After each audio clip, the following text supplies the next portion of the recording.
Hey guys, welcome back to Loadout, the series where we guide you through completing the camo challenges and building the most effective loadouts in Call of Duty.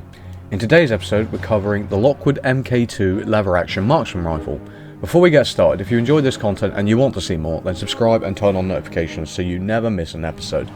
Feel free to comment or join the Discord, which is linked in the description, to put forward any content ideas you have or tell us what weapons you want to see covered next.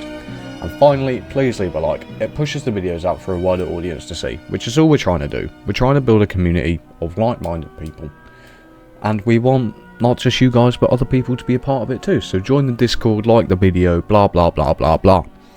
Also, only roughly 48% of our viewers are currently subscribed. So if you're watching this and you haven't pressed that subscribe button, then press that subscribe button so you don't miss any more episodes. With all that out of the way, let's get into the multiplayer camo challenges. Our first base challenge for the Lockwood is to get 50 kills. Second is to get 15 kills from behind, which isn't too difficult. The third is to get 25 one-shot kills, which again isn't too difficult. It's a marksman rifle, so as long as you're aiming for that upper torso headshot region, you should be fine. And the fourth and final challenge is to get 10 pesky bloody point-blank kills. Now, we all hate point-blank kills. We all hated having to go for so many of them in Modern Warfare 2019, and Black Ops Cold War, and Vanguard. And of course, they carried over into Modern Warfare 2 and 3. But this shouldn't be too bad as long as you play small map mosh pit. That's all I have to say. If you want to get your point-blanks done quickly, then just grind them out in small map mosh pit. For the mastery challenges, gold requires you to get a 3-kill streak 10 times. For platinum, you need to get 25 long shots, and for polyatomic, you need to get 25 headshots. With the camos covered, let's get into the loadout. Our first attachment for multiplayer is going to be the Jack Warden's aftermarket part.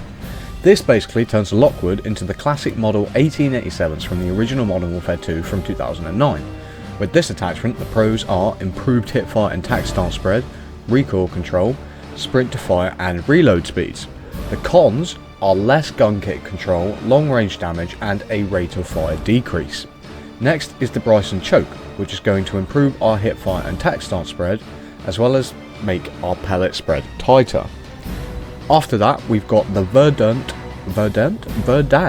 it's Verdant, not Verdant.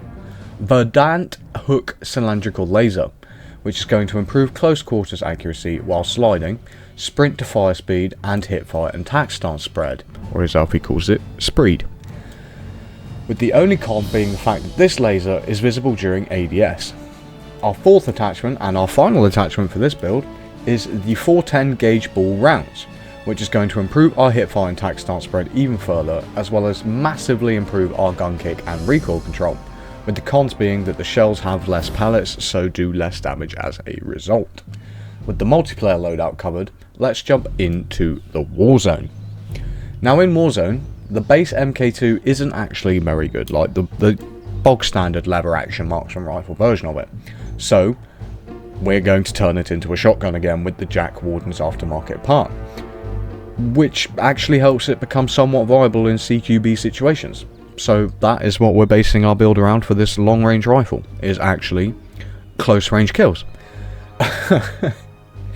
So there's our first attachment. The second attachment is going to be the Bryson Choke. Our third and final attachment for this build is the Stovall RAC laser, or STOVL laser, if you don't want to say Stovall because it sounds a bit weird. This is going to improve our hipfire and recoil control, as well as our hipfire and tac stance spread, with no given cons.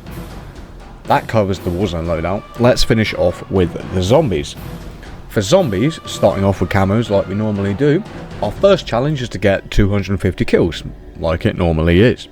Our second challenge is to get 250 kills with fire damage, so just equip a napalm burst in your backpack before you load into a match and you'll be sorted. Our third challenge is to get 250 hipfire kills, which, with the build we're going to suggest for zombies, is very easy. And the fourth and final challenge is to get 250 kills with 4 perks active. For the mastery challenges, Golden Ivory requires you to get 100 kills and then exfil. For Spinal Husk, you'll need to get 300 pack-a-punch kills. And finally, for Arachnida, you need to kill 10 special or elite zombies. Now for the zombies loadout.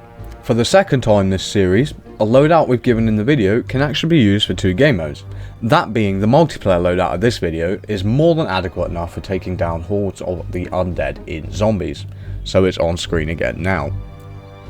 And that sums up everything you need to know about the Lockwood MK2 Marksman Rifle. Join us next episode where we'll be covering the MX Guardian shotgun. Until then, feel free to check out another episode or the entire playlist, and we'll see you in the next one. Goodbye.